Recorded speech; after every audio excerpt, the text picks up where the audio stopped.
অন্তরে শয়তান থাকে, দেহে শয়তান থাকে না। কেন? আল্লাহর গুণ সব অন্তরে থাকে, শয়তানের গুণও সব অন্তরে থাকে। এখন তুমি অন্তরের মধ্যে যারে জাগাইবা, যার গুণ জাগাইবা, তুমি যদি মনে করো তুমি তোমার অন্তরের মধ্যে শয়তানের গুণকে জাগাইবা, তুমি তাই পারবা। শয়তানকে জাগ্রত করবা, তুমি তাই পারবা। আবার তুমি যদি মনে করো তুমি না অন্তরের মধ্যে রবের আল্লাহর গুণরে জাগাইবা, আল্লাহকে জাগ্রত করবা, রবকে জাগ্রত করবা, তাই পারবা। তাই তো আল্লাহ করে দিছে ইয়ে জান্নাত ইয়ে জাহান্নাম, ইয়ে আচ্ছাই ইয়ে বুরাই। এটা জান্নাত, এটা জাহান্নাম, এটা ভালো, এটা মন্দ। এই ভালো করলে জান্নাত পাইবা, এই মন্দ করলে জাহান্নাম পাইবা। তুমি যাহা করবা তুমি তাহা পাইবা। তুমি আগে যা পাঠাইবা তাও তোমার জন্য জমা থাকবো, তুমি পরে যা পাঠাইবা তাও তোমার জন্যই জমা থাকবে। কি সুন্দর কথা না? আল্লামা ইকবাল বলতেছে যে अपने दर्शन के लिए हम लोगों को बनाया, তুমি নিজের দর্শন দেবার জন্য আমাদেরকে সৃষ্টি করেছ, আবার তুমি আমাকে থেকে লুকায় রয়েছ। এটা কি? এটা কোন কথা হইল? তোমার জিজ্ঞেস আল্লাহ মানুষ বানাইছো কেন? আমার দিদারের লিগে। মানুষ আমার পরিচয় লাভ করলো, তো পরিচয় লাভ করবো সামনে আইবে না, লুকায় রয়েছ কে? তুমি বানাইছো আমাকে তোমার পরিচয় লেগে, আবার আমাকে থেকে তুমি লুকায় রয়েছ। আর তুমি সবাই আমার প্রেমিক। जब सब आशिक तुम्हारे नाम पे तो क्यों ये झगड़ा रहीम और राम पे? সবাই তো তোমার প্রেমিক, তাহলে রহিম আর রাম লে, রাম আর রহিম লে ঝগড়া কেন? তাই বাবা সব সময় মনে রাখবা, আল্লাহর রাজ্যে মানে আল্লাহর সৃষ্টির ভিতরে শয়তানের, আল্লাহর কোন কোন সৃষ্টির ভিতরে শয়তানের জায়গা আছে, কিন্তু মুহাম্মদ সাল্লাল্লাহু আলাইহি সাল্লামের বংশের ভিতরে শয়তানের কোনো স্থান নাই। মুহাম্মদ সাল্লাল্লাহু আলাইহি সাল্লামের স্থানে শয়তান থাকতে পারে না। মুহাম্মদ মানে কি? অ্যাবসলিউটলি গুড, যেখানে শুধু ভালোই ভালো, আর কোনো কি কেন কোথায় কিন্তু কোনো প্রশ্ন করার সুযোগই নাই ওইখানে। এর জন্য তোমরা যদি দেখো আল্লাহ কেন কইল না তোমরা হে ফেরেশতারা আল্লাহরে সিজদা করো? আল্লাহ কেন কইল হে ফেরেশতারা আদমরে সিজদা করো? মানে আদমরে সামনে রাই, আল্লাহ যদি এক আসনে বসে আদমকে যদি সাইডে রাখে, তাহলে আল্লাহ সামনে থেকে সিজদা দিবার কইল না আদমরে? শিরক হইব না আল্লাহরে থেকে আদমরে সিজদা দিলে? আল্লাহ যখন বললো ইন্নী জাইলুন ফিল আরদি খলিফা, আমি পৃথিবীর মধ্যে খলিফা নির্বাচন করব, তখন আল্লাহ আদম বাসারকে পুরা শুকনা ঠনঠনা মাটি দিয়া বানায়া আল্লাহ কি করলো? ফেরেশতাকে সামনে আনলো, ফেরেশতাকে ইমাম আজাজিলের সামনে আনলো, আইনা করলো এই যে আদম এর আমার খলিফায় রে বাদাম, তো তোমাকে কি বলবা? তখন তারা বলল যে আল্লাহ আপনি কেন তারে বানাইবেন, আমরাই তো ইবাদতের লেগে যথেষ্ট, আমরা আপনার ইবাদত করি। তখন আল্লাহ বলল যে আমি যা জানি তোমরা তা জানো না। তখন আল্লাহ বলল আচ্ছা তোমরা যে কও তোমরা এই এই নামগুলো বলো তো। তখন ফেরেশতারা বলল লা ইলমা লানা ইল্লা মা আল্লামতানা, আল্লাহ আপনি আমাদের যা শিখাইছেন এর বাইরে আমরা কিছু জানি না। তখন আল্লাহ কইল আদম এই নামগুলা কও তো। আদম সঙ্গে সঙ্গে সব নাম গড় গড় গড় গড় করে কয়ে দিল। তখন আল্লাহ কইল আমি আদমের মধ্যে রূহ ফুঁকে দেব, আমি যখন এই বাশারের মধ্যে রূহ ফুঁকবো তখন সে আদম হবে। বাশারের মধ্যে রূহ ফুঁকলে বাশার আদম হয়, বুঝছো?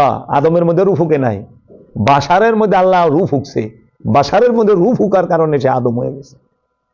বাশার যখন রূহ প্রাপ্ত হয়েছে, জাগ্রত রূহ প্রাপ্ত হয়েছে, তখন সে আদম। আর আল্লাহ কয়ে দিছে যেই মুহূর্তে আমি রূহ ফুঁকে দেব ওই মুহূর্তেই ফেরেশতারা আদমরে সেজদা করবা। সঙ্গে সঙ্গে ফেরেশতারা সেজদা দিল, আজাজিল দিল না। তাইলে তার মানে কি? এখানে খুব সুন্দর রহস্য বয়ে রয়েছে। বাশার রূপের ভিতরে আল্লাহ নিজে ঢুকলো, আল্লাহ নিজে প্রবেশ করলো। আচ্ছা ওই বাশার রূপকে আর রব্বুল আলামিনের তরফ হইতে যে রূহ ফুটা হইল, সেই রূহ রূপী রবকে সকল ফেরেশতারা সেজদা দিল, স্বীকার করে নিল। ফেরেশতাকে ইচ্ছা বাশার রূপে আদমের কাছে রবের কাছে উৎসর্গ হলো, মিলাই লইল। শুধু আজাজিল সে পারল না। আজাজিলকে জিন, এখন সেই জিন সে কি ইনসান রূপে ছিল না অন্য কোন রূপে ছিল? জিজ্ঞেস করো। কারণ যেহেতু সে ইচ্ছা প্রকাশ করছে, আমি দেব না, আমি দোয়াবিহীন আগুন থেকে তৈরি, ও মাটি থেকে তৈরি, আল্লাহরে কইছে না কেন আদমরে সেজদা দিল না? না আমি আদমরে দেব না, আদম মাটির তৈরি, আমি দোয়াবিহীন আগুনের তৈরি। তাহলে আজাজিল যে তখন তার মত প্রকাশ করলো, তখন আজাজিল কি দেহ ছাড়া ছিল না দেহের সাথে যুক্ত ছিল? জিন কি তখন দেহ ধারণ করেছিল না দেহ মুক্ত ছিল? কারণ বাশারের মধ্যে রূহ গল লাগছে, তার মানে বাশারের মধ্যে প্রাণও আছে। প্রাণ না থাকলে তো বাসার দাঁড়ায় থাকা পারবো না। বড় রহস্যময় বিষয়। ফেরেশতারা সেজদা দিল, আজাজিল দিল না। আচ্ছা, ফেরেশতারা কি দিয়া সেজদা দিল? মাথা দিয়া সেজদা দিল? আমরা যে বুঝি সেজদা মাথা দিয়েই দেয়, এখন প্রশ্ন আসে যে ফেরেশতারা কি সেজদা তা মাথা দিয়ে দিল? ফেরেশতারা কি সেজদা অষ্ট অঙ্গ, যেরকম কপাল, নাকের মাথা, দুই হাত, দুই পায়ের আঙ্গুল, দুই হাঁটু, দুই আঙ্গুলি, দুই হাঁটু, দুই হাত, এগুলো 6, নাক 1, 7, কপাল 1, 8, এই অষ্টঙ্গ নত করে ফেরেশতারা সেজদা দিছিল? ফেরেশতাগো কি অষ্টঙ্গ আছে? ফেরেশতাগো মাথামুন্ড আছে? নাই তো। মাথামুন্ড থাকলে নফস থাকবো। ফেরেশতা আল্লাহর সিফাতে নূরের তৈরি, তাহলে ফেরেশতা কি? আর আজাজিল যে সেজদা দিবার কইল, আজাজিল ইমামে মালাইকা সেজদা দিল না। সেজদা যে দিল না, সে কিভাবে সেজদা দিল না? সে কি মাথা নত করে নাই না অন্য কিছু নত করে নাই? মাথা নত সেজদা দেয় নাই? আচ্ছা, যদি মাথা নত সেজদা না দিয়ে থাকে, তাহলে আজাজিল কি ওই সময়, শয়তান কি ওই সময় দেহ ধারণ করেছিল? আজাজিল কি দেহ ধারণ করেছিল? কারণ মাথা তো দেহের আছে, প্রাণের তো মাথা নাই, নফসের তো মাথা নাই। মাথা হয় ইনসানের, মাথা নফসের হয় না। মাথা জিসিমের হয়, নফসের হয় না। বুঝতে পারো? আমার কথা ধরে মাথায়? তাহলে আজাজিল কোন রূপে ছিল? আর আজাজিল যে সেজদা দিল না, সেই সেজদা কিসের সেজদা দিল না? মাথার সেজদা দিল না, না ইচ্ছার সেজদা দিল না? অঙ্গ প্রত্যঙ্গের সেজদা দিল না, না ইচ্ছার সেজদা দিল না? ফেরেশতারা কোন সেজদা দিল? মাথা অঙ্গ প্রত্যঙ্গের সেজদা না ইচ্ছার সেজদা? মানে ইচ্ছা যদি থাকে তাহলে ফেরেশতাগো তো নফস আয়া পড়ে। নফসের সাথে ব্যক্তি স্বাধীনতা থাকলে হয় ইচ্ছা। নফসে তো ব্যক্তি স্বাধীনতা নাই। পশু পাখির ব্যক্তি স্বাধীনতা আছে? ব্যক্তি স্বাধীনতা তার আছে যে নফসের সাথে খান্নাস থাকে। নির্বাচনী ক্ষমতা, করতেও পারে নাও করতে পারে, দিতেও পারে নাও দিতে পারে। বড় রহস্যময় বিষয়। তাহলে এই ব্যক্তি স্বাধীনতা, ইচ্ছা শক্তি, এটা তাহলে আজাজিলের আগেও ছিল, সেটা প্রকাশ করে নাই। আদমের বেলায় প্রকাশ করছে, ফেরেশতাকে যখন শিখাইছে প্রকাশ করে নাই। আদমের বেলায়, সেজদার বেলায় প্রকাশ করছে। এর জন্য আল্লাহ যে স্থানে থাকে অন্তরে মানুষের, সেই অন্তরে শয়তানও থাকে। আল্লাহর সৃষ্টির মধ্যে শয়তান আছে, মানে শয়তান যে অন্তর আছে ওই অন্তরে আল্লাহ থাকে না। আল্লাহ যে অন্তর আছে ওই অন্তরে শয়তান থাকে না। কিন্তু আল্লাহর সৃষ্টির মধ্যে শয়তান আল্লাহ রেখে দিয়েছে, দুইটা সৃষ্টির মধ্যে, জিন আর ইনসানের অন্তরে। আর কোন সৃষ্টিতে শয়তান রাখে নাই। আর আল্লাহ জাতরূপে জিন আর ইনসানের অন্তরেই থাকে। আবার আল্লাহ প্রকাশ হয়, বিকশিত হয়, জাগ্রত হয় শুধু ইনসানের মধ্যে, জিনের মধ্যে হয় না। জিনের মধ্যে আল্লাহ রব রূপে প্রকাশ হয় না, রুহের প্রকাশ জিনের মধ্যে হয় না। রুহের প্রকাশ সব সময় এই ইনসানের মধ্যে হয়েছে, পবিত্র নফসের উপরে হয়েছে। বড় রহস্যময় বিষয়। এই জন্য জিন কোনোদিন লাহুত রাজ্যে মেরাজে যায় না। জিন রূপে কেউ মেরাজে যাইতে পারে না। যারা জিন রূপে সরায়া ইনসান বাশার রূপ ধারণ করতে পারে, রিজাল রূপ ধারণ করতে পারে, তারা মেরাজে যায়। তাদের মধ্যে রূপ প্রকাশ এবং বিকাশ হইল। এত নিগুড় বিষয়, রহস্যের বিষয়। এজন্য বাবা কোন ওলি আল্লাহরা বলে না আনা মোহাম্মদ, বলছে আনাল হক, আমি আল্লাহ। বুঝছা? কোন ওলি আল্লাহ বলে না আনা রব, বলছে আনাল হক, আমি আল্লাহ। আল্লাহ কইছে। আল্লাহ রবের মধ্যে সূক্ষ্ম পার্থক্য কি? আল্লাহ কি, রব কি, আর রুহ কি, রসুল কি? আল্লাহ কারে কয়, রব কারে কয়, রুহ কারে কয়, রসুল কারে কয়? তুমি আল্লাহ বলতে বুঝো একটা নাম কে, ইসমে গিরামি কে। এটা হলো তোমার ধারণা। আসলে কি আল্লাহ তাই? আল্লাহর সমস্ত জাত এবং সিফাতের মারকাজ, মূল। এই আল্লাহ যখন মানুষের নফসের নিকটে সুপ্ত এবং গুপ্ত রূপে থাকে, অবস্থান করে, তখন তাকে বলা হয় রূহ।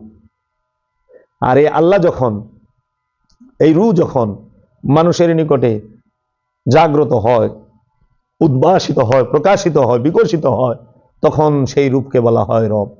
তাই এক কথায় যদি বলি, আল্লাহর গুপ্ত রূপ, সুপ্ত রূপকে বলা হয় রূহ, আর আল্লাহর প্রকাশিত এবং বিকশিত রূপকে বলা হয় রব। বুঝছেন? এর জন্য আল্লাহ নিরাকার, রব আকার। বুঝছেন? আল্লাহ কিন্তু নাজিল হয় না, রূহ নাজিল হয়। বুঝছেন? রব প্রকাশিত হয়, রব নাজিল করে, আল্লাহ নাজিল করে না। রব হেদায়েত করে, রব রিজিক দেয়, রব রূহ ফুৎকার করে। রহস্য বোঝান লাগবো, যে পর্যন্ত না বুঝবা সার নাই, বুঝাই ছেড়ে দিবে। আচ্ছা, অনেক সস্তায় পাইছে, অনেক সস্তায় পাইছে। এই আল্লাহ, তোমরা মনে করতেছ আলিফ লাম লাম হা আল্লাহ, এই নামটাই বুঝে আল্লাহ না। আগে বুঝো আল্লাহ কি, আগে বুঝো রূহ কি, আগে বুঝো রব কি, আগে বুঝো নফস কি। যা দেহঙ্গা প্রশংসা আল্লাহ না রবের। আলহামদুলিল্লাহ রব্বিল আলামিন, একমাত্র প্রশংসা সেই আল্লাহর যিনি সমস্ত আলমের রব। রবের প্রশংসা। হ্যাঁ, তারপরে নাজিল হয় রবের থেকে, তানজিল উম্মের রব্বিকুম, তোমাদের রবের তরফ হইতে নাজিল হয়। বুঝছা? ফালি আবুদু রাব্বা হাযাল বাইত, ওই ঘরের রবের ইবাদত করো। ইবাদত রবের হয়, নাজিল রবের হয়, রবের তরফ হইতে হয়, প্রশংসা রবের হয়। তারপরে বলছে ওয়াবুদু রাব্বাকুম হাত্তা ইয়াতিকাল ইয়াকিন, বিশ্বাস অর্জিত হওয়ার আগ পর্যন্ত রবের ইবাদত করো। মানে বিশ্বাসও রবের হইতে হবে, রবের উপরে বিশ্বাস করতে হবে। প্রশ্ন হবে মান রব্বুকা, তোমার রব কে? রব্বুকুম কয় না, রব্বুকা। মান রব্বুকা, তোমার রব কে? আবার বলতেছে মান আরাফা নাফসাহু ফাকাদ আরাফা রাব্বাহু, যে নিজেকে চিনতে, নফসকে চিনছে, যে নিজের নফসকে চিনছে, সে তার রবকে চিনছে। বুঝছে না?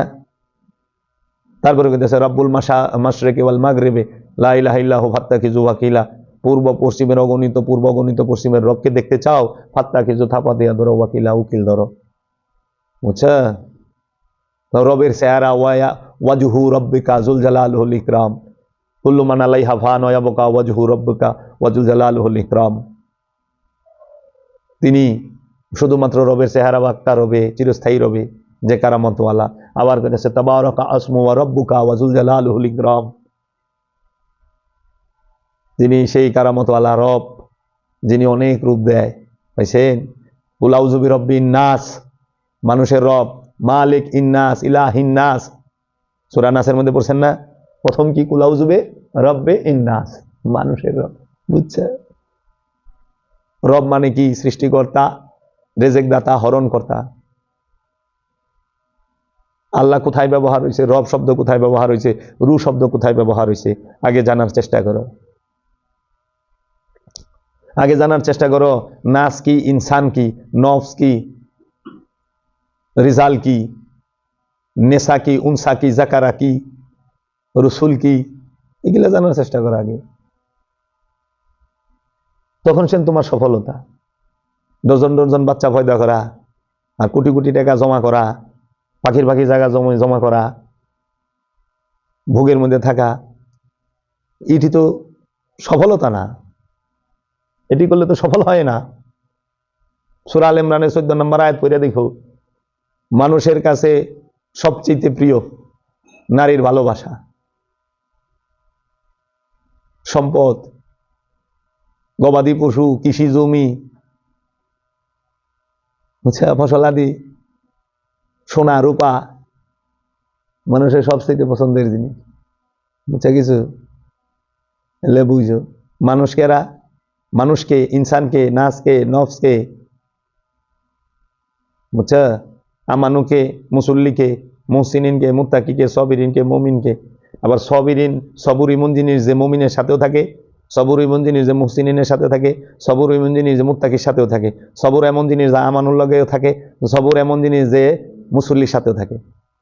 তা আমানুর সাথেও সবুর, মুসল্লির সাথেও সবুর, মুহসিনিনের সাথেও সবুর, মুত্তাকির সাথেও সবুর, মমিনের সাথেও সবুর, রসুলের সাথেও সবুর, নবীর সাথেও সবুর, আব্দুর সাথেও সবুর, সবুরের সাথেও সবুর, আল্লাহর সাথেও সবুর। সবুর কত বড় গুণ দেখছ? কি অথচ তোমরা কি জানো সবুর কারে কয়? না। সবুর কি? যেটা মূল এটাই জানো না। অজুর দোয়া জানো, পায়খানা যাওয়ানোর দোয়া জানো, খাওয়ানো যাওয়ানো জানো, মুতা দৈন্য দোয়া জানো, হাত দৈন্য দোয়া জানো, মুখ দৈন্য দোয়া জানো, গোসলের দোয়া জানো, কিন্তু সবুর কি এটা জানো না, যেটা সবার লাগে থাকে। দুঃখে সবুর, অভাবে সবুর, রোগে সুখে সবুর, বালা মুসিবতে সবুর, সব জায়গায় সবুর করতে হইব। জানি আচ্ছা বাবা, যে সবচেয়ে সর্বশ্রেষ্ঠ সাধারণ সেই হয় সাধারণ, যে সর্বশ্রেষ্ঠ সাধারণ সেই হয় সাধারণ। পৃথিবীর সবচেয়ে দামি জিনিস হীরা, এটা থাকে কয়লার ভিতরে। কয়লা সবচেয়ে যে ময়লা, যারে ধুইলেও ময়লা যায় না, তার নাম হলো কয়লা। আর কয়লার ভিতরে থাকে হীরা। আবার হীরা পয়দা হয় কেমনে? প্রচন্ড চাপে আর প্রচন্ড তাপে হীরা পয়দা হয়। আচ্ছা, এই অবস্থা। তো কাজেই জানা আছে একসাথে থাকলেই আদমের রহস্য বোঝা যায় না। জান্নাতে গেলে আজাজিলও থাকতো, আদমও থাকতো নাকি গো? দুজনই তো জান্নাতে থাকতো নাকি? আজাজিলও জান্নাত থেকে বাইরে এলো, আদমও জান্নাত থেকে বাইরে এলো। একজনে বাইরে এলো অহংকার কইরা, আরেকজন বাইরে এলো নিজের উপরে জুলুম কইরা। বাইরে দুইজন কোন জায়গায় গেল? দুই জায়গায় গেল। আজাজিল গেল দুনিয়ায়, আদম আইলো পৃথিবীতে। আজাজিল দুনিয়ায় কি করলো? মানুষকে পথভ্রষ্ট করা শুরু করলো। আর আদম পৃথিবীতে কি করলো? মানুষকে হেদায়েত করা শুরু করলো।